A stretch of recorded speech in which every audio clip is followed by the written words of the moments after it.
Peux-tu braver et la mort et l'enfer? La force est en Christ, la force est en Christ. Retour aux fondamentaux de la foi en Jésus-Christ de Nazareth. Jésus d'amour fait tomber tous les fers. La force est dans le sang de Christ. Je suis fort. Retour aux fondamentaux de la foi en Jésus-Christ de Nazareth, une émission d'enseignement présentée par le pasteur Kétion Joseph. Oui, plus que vainqueur par le sang. Retour aux fondamentaux de la foi en Jésus-Christ de Nazareth, c'est tous les mercredis de 10h45 à 11h15 sur Radio Évangélique Maranatha. Peux-tu du ciel t'approcher chaque Bonne écoute à vous. jour? La force est en Christ, la force est en Christ. Bonjour frères et sœurs en Christ. Que le Seigneur, notre Dieu et notre Père en Jésus-Christ,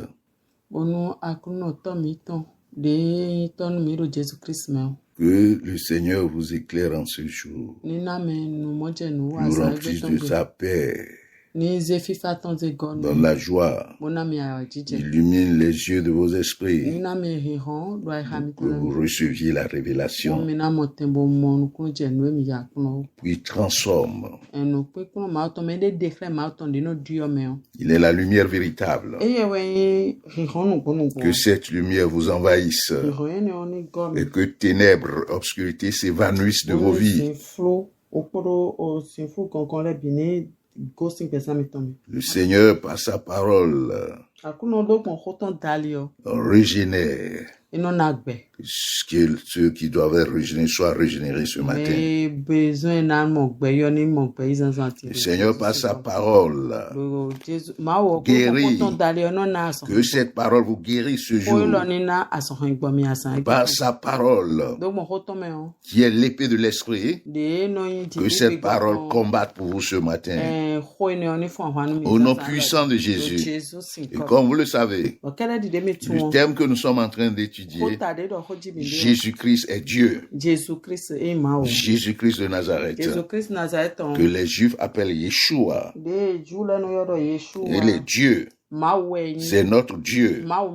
Et c'est ça que nous voulons voir au travers de la Bible. Et nous avons dit que la Bible a son lexique, cette manière de décrire Dieu.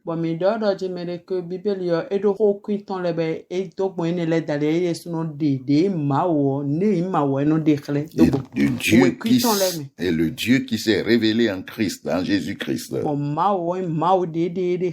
Il a dit qui il est. Il nous a révélé qu'il est. Les thèmes certains qui nous permettent de distinguer ce Dieu, le Dieu des peuples, des nations. Dans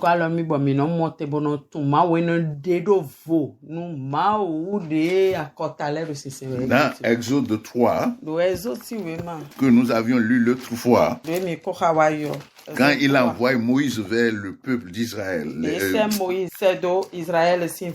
qui était en captivité en Égypte, Moïse a posé une question importante, et qui est la même question que tout chrétien sérieux, toute personne sérieuse doit se poser. Toi, tu m'envoies vers ce peuple, que le Dieu de vos pères m'envoie. Mais quand il me dit quel est ce Dieu, comment je vais me le présenter? Et s'il me demande quel est son nom, que leur répondrai-je, verset 13. Donc tu as besoin de connaître le Dieu que tu es en train de servir. Quand les gens ne disent pas Dieu, Dieu, Dieu seulement pour que tu les suives. Dans 1 Corinthiens chapitre 8, verset 6. La Bible nous dit qu'il y a plusieurs êtres dans les lieux célestes qui s'appellent Dieu et Seigneur. Qui se réclament être Dieu. Voilà, c'est pourquoi toi tu dois connaître le seul vrai Dieu. Sinon tu vas être en train de dire Dieu, Dieu, mais c'est un autre qui va se présenter. Quand tu dis Jésus, Jésus aussi, il faut savoir quel Jésus tu es en train d'invoquer. Et donc ici, dans le verset 14, Dieu dit à Moïse, le Dieu qui s'est révélé en Jésus-Christ de Nazareth, il dit, je suis celui qui suis. Donc c'est lui seul qui est. Par lui, rien n'existe. C'est lui qui amène toutes choses à l'existence. C'est lui qui suit, c'est ça. En hébreu, peut aussi être traduit par je suis celui que je suis.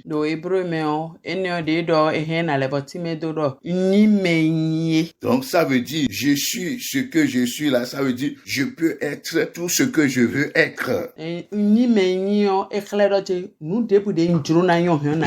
Ça veut dire quoi? On ne peut pas me contenir par des mots. On ne peut pas me décrire. L'être humain ne peut pas me décrire. M'appréhender. L'être humain est fini. C'est pourquoi Dieu se révèle. On n'apprend pas Dieu dans une école. Non, Dieu se révèle. Et c'est ce qu'il a fait par ce nom-là. Et dans le verset, il dit, c'est ainsi que tu répondras aux enfants d'Israël. Celui qui s'appelle Je suis m'a envoyé vers vous. Nous avons déjà défini assez ce nom dans les émissions passées. Nous n'allons pas revenir sur ça. Il dit celui qui s'appelle Je suis m'a envoyé. Il dit c'est mon nom d'éternité en éternité. Maintenant quand on vient dans le Nouveau Testament, le Seigneur Jésus s'est identifié à ce nom. Et le Seigneur Jésus a montré que c'est lui qui est Je suis.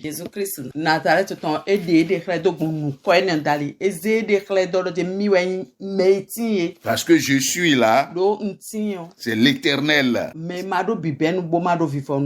Que comme ça, la Bible française l'ont traduit.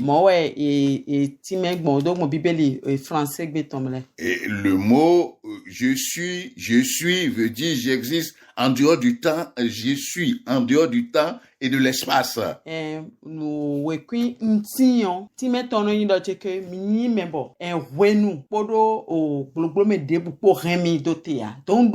Avant toute chose, je suis là. Je suis la cause. Je cause les choses à être. J'amène les choses à l'existence. Je suis éternellement présent. Gloire à Dieu. Jésus nous a montré ça dans Jean 8, verset 58. Donc, dans ce passage, nous allons lire rapidement pour que vous voyez ce que nous étions en train de dire. Ici, c'est une discussion capitale que le Seigneur Jésus est en train de faire avec les pharisiens, les scribes et les sacrificateurs, ses opposants farouches.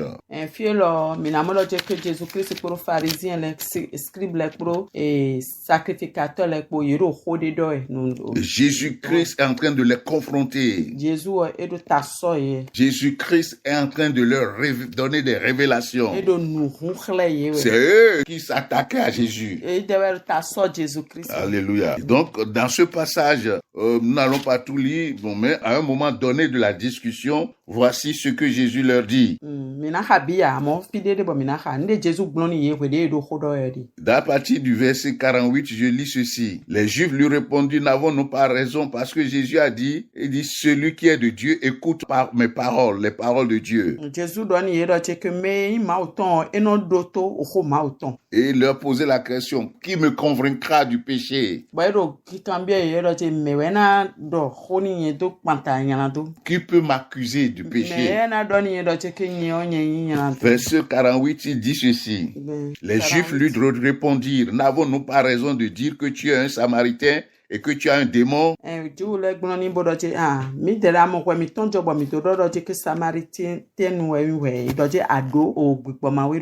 verset 49, Jésus répliqua, je n'ai point de démon, mais j'honore mon Père et vous m'outragez.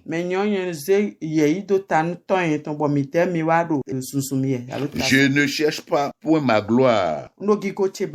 Il est un qui cherche la gloire, qui la cherche et qui juge. Dans le verset 51, il dit ceci. En vérité, je vous le dis, si quelqu'un garde ma parole, il ne verra jamais la mort. Mais ça, c'est Jésus qui parle. Ça montre déjà ce qu'il est. Aucun homme sur terre ne peut parler comme ça. Il dit, en vérité, je vous dis, si quelqu'un garde ma parole, il ne verra jamais la mort.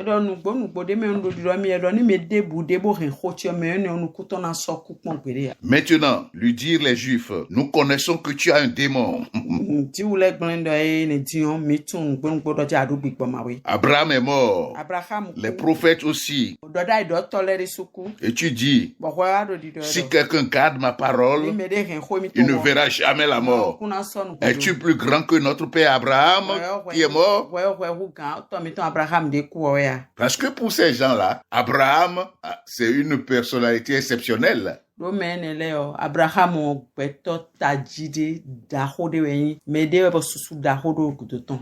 C'est une principauté pour eux. C'est ça. Et les prophètes aussi sont morts. Et qui prétends-tu être? Donc ça veut dire que déjà dans cette discussion, les gens ne le connaissaient pas. Malgré tout ce qu'il fait, ils ne le connaissaient pas. Et jusqu'à l'heure où nous parlons, il y a beaucoup de gens qui ne connaissent pas Jésus-Christ. Ils doutent de ce que nous enseignons, nous disons sur Jésus.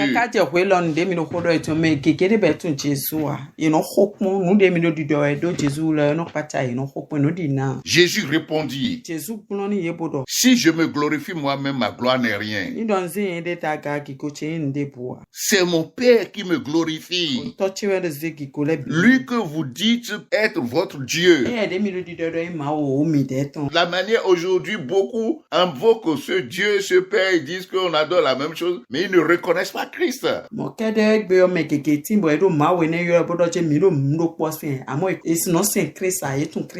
Ils ont les mêmes problèmes que ces gens-là. Et que vous ne connaissez pas. Il dit, vous ne connaissez pas ce Dieu. C'est Jésus qui parle. Il dit, pour moi, je le connais. Et si je disais que je ne le connais pas, je serais semblable à vous, un menteur. Jésus dit qu'il connaît ce Père, ce Dieu-là. Mais je le connais et je garde sa parole. Verset 56. Il dit, Abraham, votre Père, a tressailli de joie de ce qu'il verrait mon jour.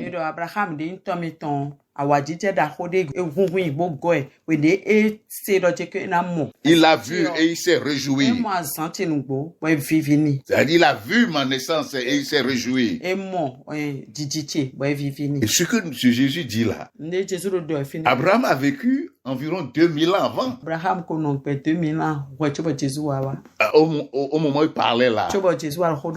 Et il dit que Abraham qui a vécu il y a près de 2000 ans là-bas là, a vu sa naissance, a vu son jour et s'est réjoui.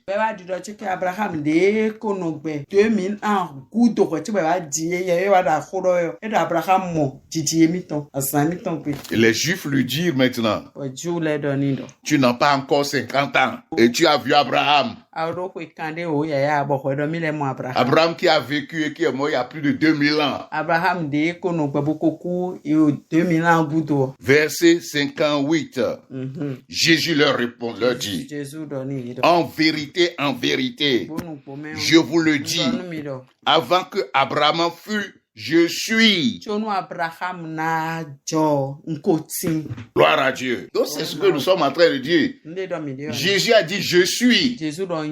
C'est-à-dire qu'il existe. Regardez ce que nous sommes en train de dire, le contexte. Oui, je vais lire le verset 59 pour que vous compreniez. Là-dessus, ils prirent des pierres pour les jeter contre lui. Mais Jésus se cacha et sortit du temple. Parce que son temps n'est pas encore arrivé. Alléluia. Il a dit, je ne suis pas venu pour perdre les hommes. C'est pourquoi il s'est caché pour les laisser. Sinon, d'un froncement de sourcils, il peut consumer tous ces gens-là. C'est son amour qui l'a amené à se cacher pour sortir du temple. Donc, vous voyez le contexte. Il dit, en vérité, je vous le dis, avant qu'Abraham fût, je suis.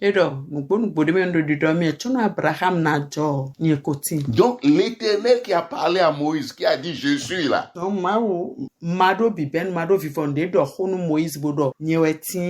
L'Éternel qui veut dire Yahweh là. YHWH là. Jésus réclame la même identité ici. Il atteste qu'il est je suis. Avant que Abraham fût, il y a 2000 ans là. Il y a 2000 ans là. Je suis. Ça veut dire quoi? Je n'ai pas de commencement. Je n'ai pas de fin. Je n'ai pas de commencement. Je n'ai pas de fin. Comme c'est présenté dans l'Apocalypse, c'est lui qui était, qui est et qui sera. Parce que s'il devait faire respecter le langage dans la langue, disons la grammaire, il devait dire avant que Abraham fût, j'étais avant lui, j'étais. Mais il a dit je suis, ça veut dire éternellement présent, je suis l'éternel, c'est ce qu'il est en train de dire.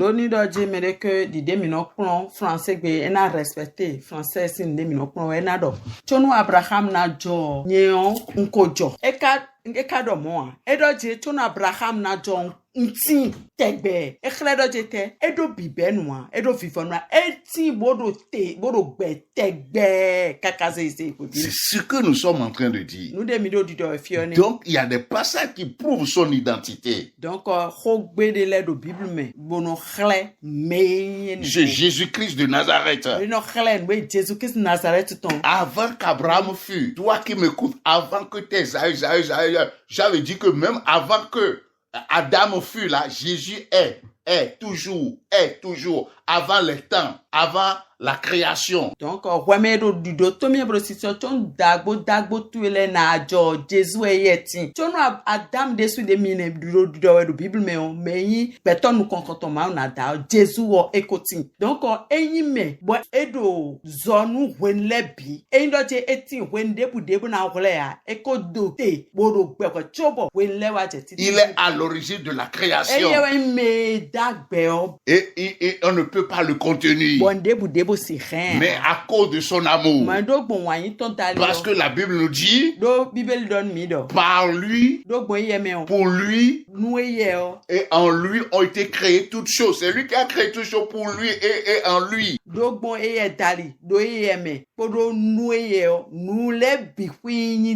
Toi, les hommes aussi, les êtres humains, c'est lui. Donc quand les hommes sont tombés dans le péché, en proie des difficultés, des souffrances, il ne peut pas rester tranquille là-bas. Nyinato wa don utagba nuku miamia to apantayo esi joye do wa esi lo vivo maintenant awe son be eze agbeto san gbasa bo wa fi. Et vous voyez bien, c'est la même chose qui s'est passé en Exode que nous avons lu. L'Éternel là a dit, j'ai entendu les cris des enfants d'Israël, c'est pourquoi je suis descendu pour les sauver. Mi no kwa wa jo do Exode me frian me mado biben bo mado vivo noa e wa momo eze do che ke nse akwa gbe Israël vileton e Gloire à Dieu. Donc, le Jésus-Christ est Dieu, là, c'est ça que nous sommes en train de montrer. Il y en a qui disent que Jésus n'a jamais dit pendant son ministère qu'il est Dieu. Voilà le passage. Avant qu'Abraham fût, je suis. Dans Exode, dit aux enfants d'Israël, celui qui s'appelle je suis ce qui m'a envoyé. Jésus dit je suis.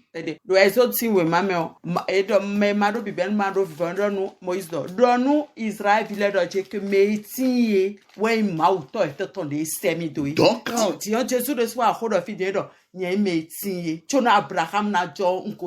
c'est ça. Et c'est ça que la Bible appelle Dieu. C'est ça, ça dit je suis l'être. J'existe pas moi-même.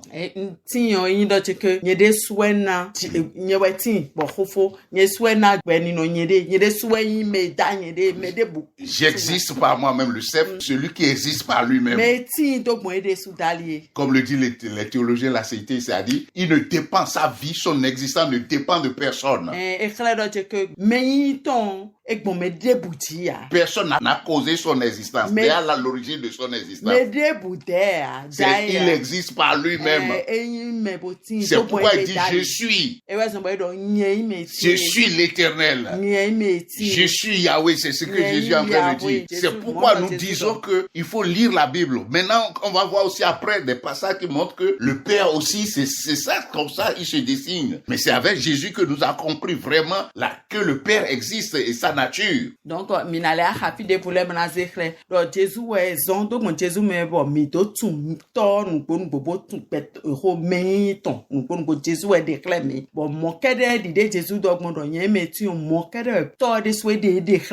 Donc, gloire à Dieu. Gloire à Dieu. Alléluia. Gloire à Dieu. Nous avons déjà vu beaucoup de passages dans le passé, dans les émissions passées, pour montrer la divinité du Christ. Mais là, on est en train d'aller encore dans une autre dimension. Il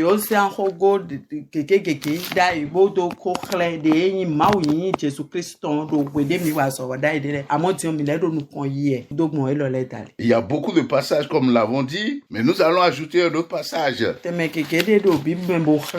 On va lire un passage dans Hébreu que les chrétiens connaissent aussi. Je vous rappelle la Bible. Hébreu chapitre 1 où nous avons la haute Christologie. La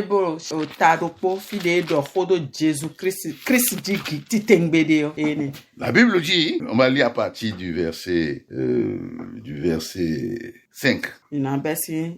Mais je vais rappeler quand même le verset 1 à 4, où la Bible dit que Dieu, après avoir de plusieurs manières parlé aux hommes par les pères, dans les derniers temps, parlé dans le Fils ou bien par le Fils.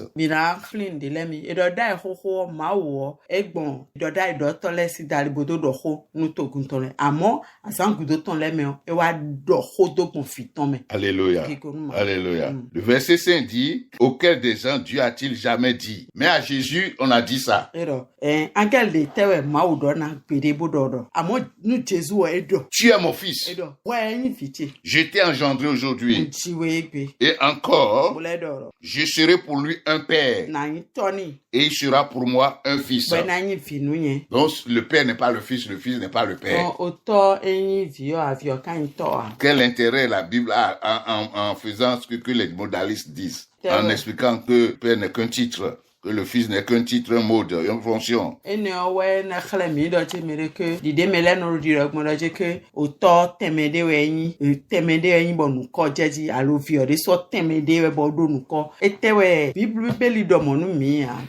Donc le verset 6 dit ici, lorsque Dieu, là on parle du Père, introduit de nouveau dans le monde le premier-né, c'est-à-dire Jésus, il dit,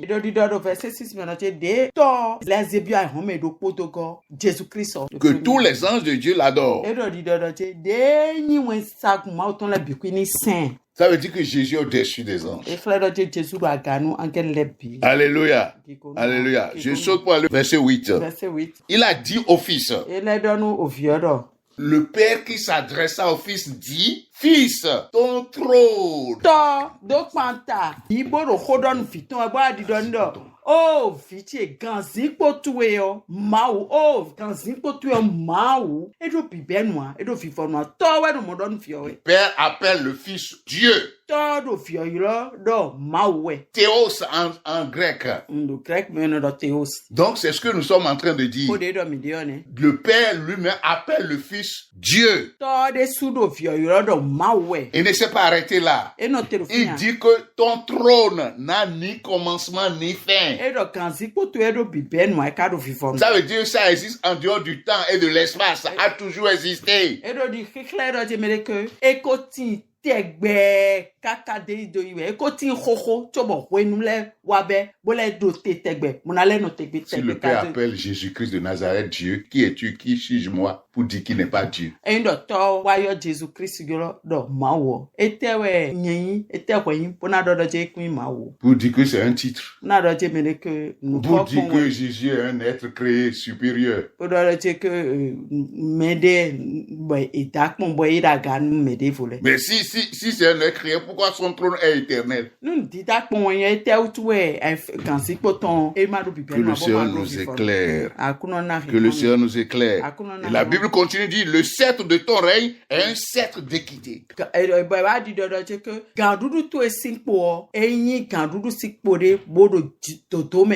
Tu as aimé la justice et tu as haï l'iniquité.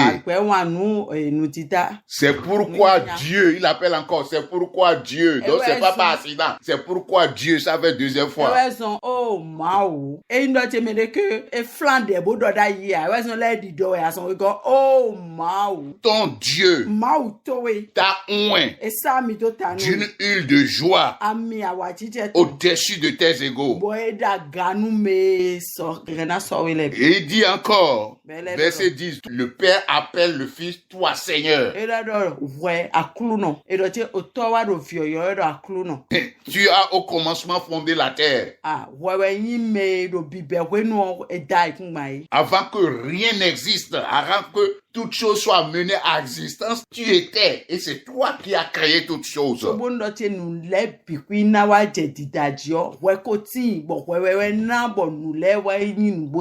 Tu es la cause de la création. Et dit, les cieux sont l'ouvrage de tes mains. Ils périront. Mais toi, tu subsistes. Alléluia. Ils vieilliront tous comme un vêtement. Tu les rouleras comme un manteau et ils seront changés. Mais toi, tu restes le même. Tu restes le même. Ça là, c'est aussi un attribut de Dieu. Ça veut dire qu'il est immuable. Jésus est immuable. Le Père dit que Jésus est immuable. Dieu ne change pas. Jésus ne change pas. Ça, Jésus. Et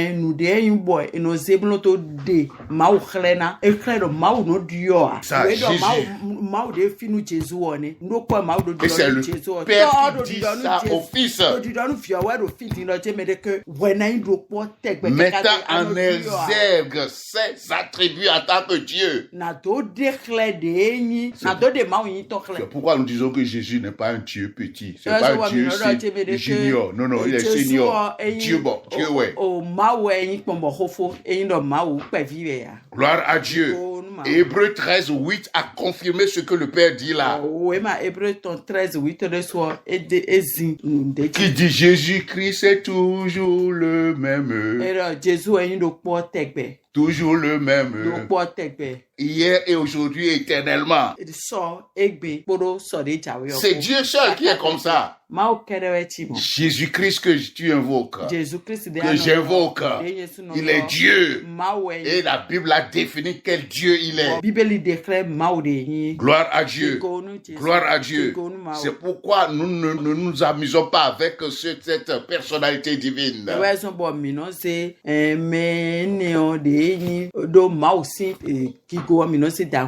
Jésus-Christ, ça veut dire que nous avons un sauveur divin. Notre sauveur, celui qui nous a sauvés, est Dieu.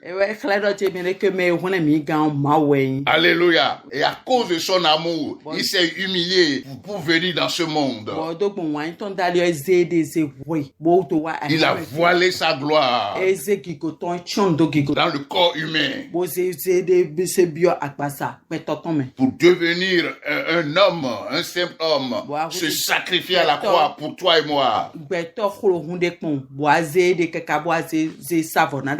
Ça montre la puissance qui est dans le sang de Jésus. La puissance salvatrice qui est dans le sang de Jésus. La puissance à salut du sacrifice de Jésus. Aucune puissance dans le monde visible et invisible ne peut tenir devant celui qui est dans le sang de Jésus-Christ.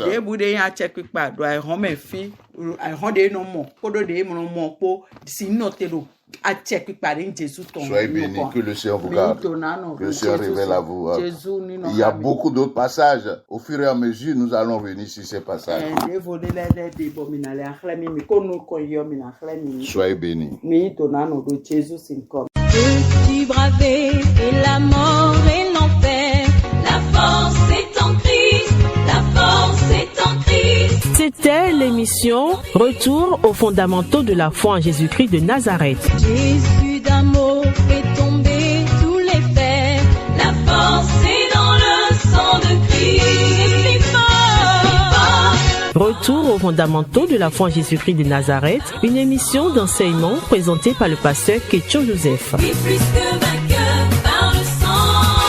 Retour aux fondamentaux de la foi en Jésus-Christ de Nazareth, tous les mercredis de 10h45 à 11h15. Contact du pasteur 53 53 03 84. 53 53 03 84. Que Dieu bénisse votre écoute. La force